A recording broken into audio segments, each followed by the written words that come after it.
I'm going to give you a quick kind of walkthrough of an interesting paleoceanographic problem that now is, worth discussing, and then we're going to look at frontiers of geochemistry. So, a lot of researchers go out and they basically go on ships like the JOIDES Resolution, and they are involved with coring deep sea sediments around the planet to collect microfossils to effectively look at the geochemistry of these microfossils. And from the carbon isotopes and the oxygen isotopes and the trace element geochemistry, we've been able to do an amazing job of reconstructing Earth history and climate change and work at the mechanisms of climate change. When I was a postdoc, okay, and I was working on, small problems with respect to glacial interglacial cycles like this one, and I already talked about the fact that we're looking at ice volume change going back into the Paleocene. My colleagues were trying to tackle another problem, and it was something that was discovered accidentally, again, just because they were exploring, trying to figure out the history of Antarctic glaciation. And the discovery probably got 50 people faculty positions, and I can't tell you, I think that's an underestimate. That's probably 100 faculty positions out of this problem. And so remember again, if you look at glacial interglacial changes, the reason that we can figure this out is because as you remove water from the surface ocean and put it up on the ice, the geochemistry of seawater changes. Okay, so that's what's pretty much driving a lot of these large cycles in the Delta 018 record from foraminiferous shells. Okay, but when you start to look at the longer record, going back to the age of the dinosaurs, okay, it's 66 million years ago, so here we are, pretty much dead dinosaurs up here, and that's the KT boundary. We see on the right a 018 and on the left a Delta C13 record. It's a composite from a lot of different cores that have been generated on benthic foraminifera. And on the right, the oxygen isotope is the history of the development of glaciations on the planet. All right, so you're looking at Delta 018 values. The lower the value, the warmer it is or the less ice it is. The higher the values, the colder it is, more ice, okay? And so if you just keep that in mind, okay, I'll give you another really good kind of take home, all right, that's worth having in the back of your mind whenever you're talking to people that are working on carbonates, okay? 0.2 to 0.25 per mil in 018 space, okay, is 4 to 5 degrees in temperature space. Okay, so in the tropics, a 0.2 per mil change in 018 is 1 degree C, so a 1 per mil change is 5 degrees C. In the cold areas, because remember, it's not a straight line, it's for alpha changes.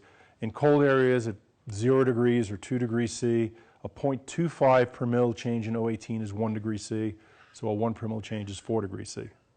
Okay? So 0.2 to 0.25 per mil, that's 1 degree C, so 1 per mil is 4 to 5 degrees C. You look at these numbers, all right, and there's ice volume involved, but it gives you a sense of what's going on. This is how we figure out that the deep ocean back during the Paleocene and the Eocene was something in the vicinity of 10 to 12, 8 to 12 degrees C. The deep ocean. It was warm. There was no ice on the continents. We have the Eocene climatic optimum over here sitting about 48 million years ago. Really high CO2, temperatures in the deep ocean exceeding 12 degrees. And then from this point on, we're cooling up to the present. With this big boundary right over here, this is the Eocene-Oligocene boundary where suddenly the deep ocean cools. We think Antarctic ice finally made it to the shore, and we get sea ice and we get deep water formation, so you're getting really cold water going into the deep ocean. So the oxygen isotope record is pretty straightforward. There was 2 researchers at Santa Barbara when I was doing my postdoc. Sorry, go ahead. What caused the sea ice melt before the change in Earth's climate? Say again, what caused the melting ice caused the shift in sea temperatures. What caused the melting? No. The decrease in deep ocean temperatures was caused by the formation of sea ice. Okay, because once you get sea ice forming at the coast, you're effectively at the coast, you have freezing temperatures in the surface waters, and you're producing salty water because of the exclusion of salt. So that dense cold water is sinking into the deep ocean, and that's what's being recorded in this rapid drop at the Eocene-Oligocene boundary. Prior to this, we don't think there was really ice up on the continents at all. It's cooling, and it's probably, again, occurring just because temperature, the cool waters tend to be denser than warm waters, so slowly cooler waters are filling the deep ocean. But the big rapid drop occurs, we think, when we finally get enough ice on Antarctica that we can get expansion of sea ice in the ocean. Do we have changes in CO2 concentration then too, in the atmosphere? Yeah, the reconstructions say that we probably had during this period of time out here upwards of 2,000 ppm, and we think that CO2 is dropping, and at the Eocene-Oligocene boundary, estimates are that we drop from about 1,000 down to about 600 ppm, and then we cross a threshold, and that's Antarctica can glaciate. It wasn't just dropping CO2, it was also that you lost the connection between the tip of South America and Antarctica, right? Yeah, that's also part of it, the development of the Antarctic circumpolar current, and it's the, yeah, I didn't want to go into a development of Antarctic glaciation, but it's the opening of the Drake Passageway. Yeah, I know, and opening of the Drake Passageway, and then Antarctica and Australia separating and developing the Tasman Seaway, and that allowed the circumpolar current to develop to isolate Antarctica, and that contributes dramatically to the cooling and the isolation of Antarctica, which once we cross the CO2 threshold, then we wind up getting deep ocean cooling, and at that point Antarctica grows dramatically as far as an ice sheet goes. Okay, but where I want to go, okay, is, and I don't want to do, this is like, I just taught paleoclimates at Davis, and it's that lecture I don't want to go to. I want to go to a different lecture, okay? I want to go to this thing right here, this boundary that sits right at 52, yeah, I know, okay. And the ages are wrong here, by the way. So this is sitting probably at about 52 million years. They changed the age scales after this plot was made. But in any case, I was at Santa Barbara when they discovered this, and it was Jim Kennett and Lowell Stott. Lowell was a graduate student, and they were working on a deep sea core sitting off a little to the north of Antarctica. And what they were looking for was what happened to Antarctica. When did it glaciate? And they were working through the Paleocene, which is this period from the KT boundary up to, at the time, was about 55 million years ago. And they've been taking samples every 20 centimeters.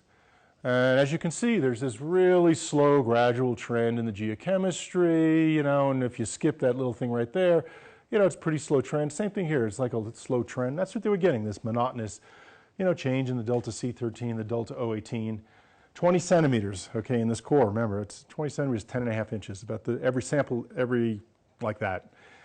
And I got one sample that the numbers were kind of like wonkers. It was 3 per mil lower in carbon, and I don't know, 2 per mil, 1.5 per mil lower in oxygen, and then they went back to the same monotonous drop in samples. What do you do with that 1 point? Okay, I learned my lesson there. Okay, you toss it out, the mass spec had a problem. Okay, you reproduce it and you go, it's a bad interval in the core. Okay, well, it turned out that Kennett, who was he's one of the early paleoceanographers, knew there was a benthic foraminifera extinction at that layer. And he went back and he said, okay, let's go back and resample the core every half a centimeter or better.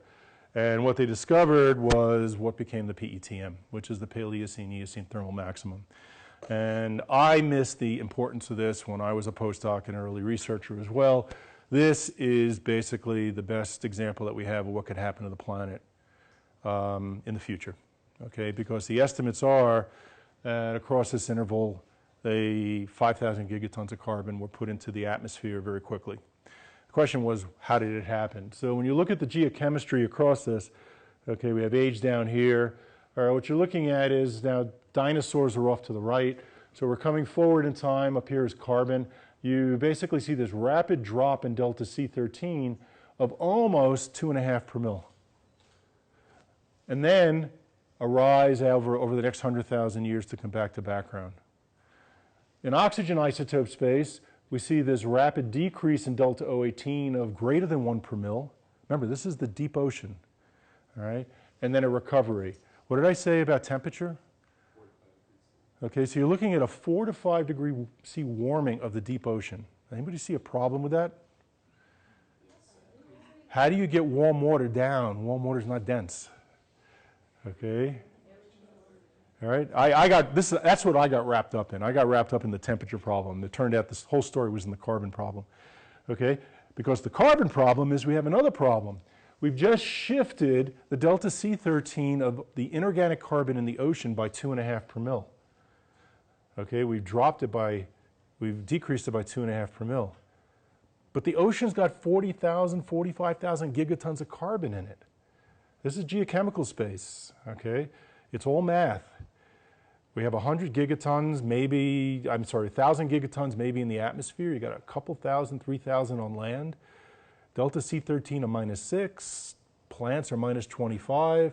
You take all that 4,000, some odd 5,000 gigatons of carbon on the land, and you add it to the 40,000 in the ocean, you maybe can get 2.5 per mil decrease in the delta C13 of that inorganic carbon. Okay, but there's no evidence that we lost terrestrial ecosystems. If anything, they expanded. So we had a problem. Okay, how the heck can you drop the delta C13 to the ocean by 2.5 per mil?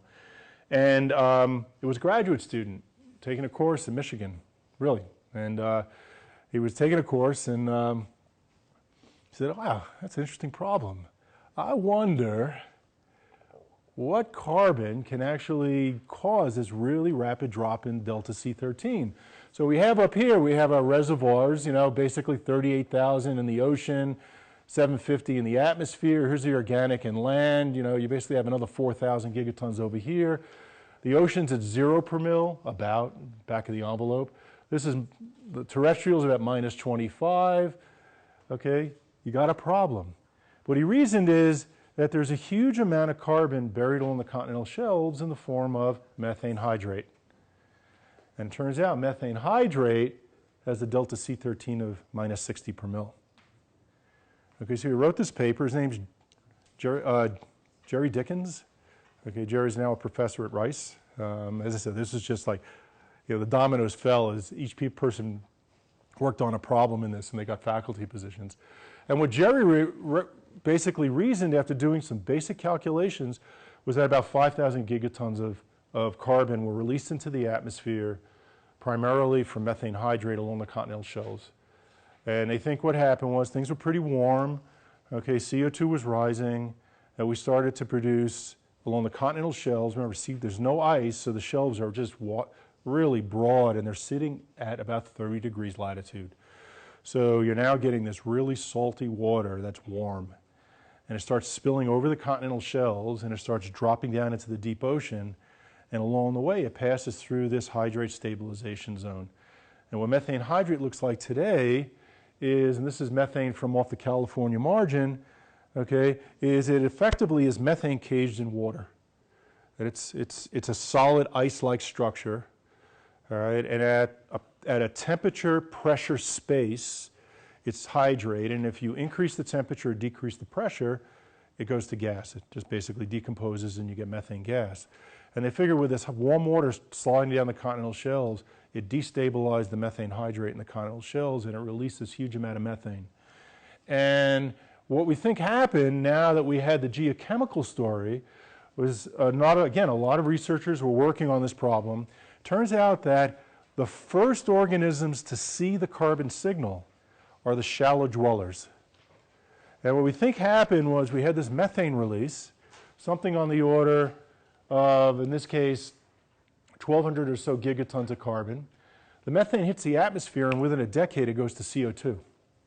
It's broken down, but now we have CO2 at -60 per mil.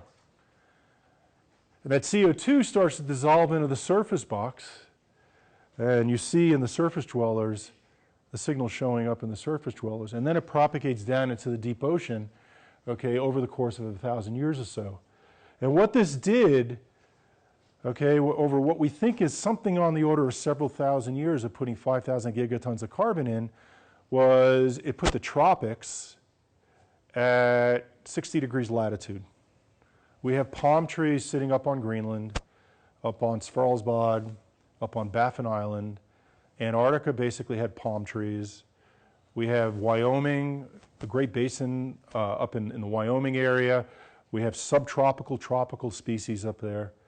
And it opened up all the land bridges between Asia and North America. Now we're warm enough So we get this biotic exchange going across Asia to North America, and basically this is the boundary where we get this huge radiation of North American mammals, horses and things like that.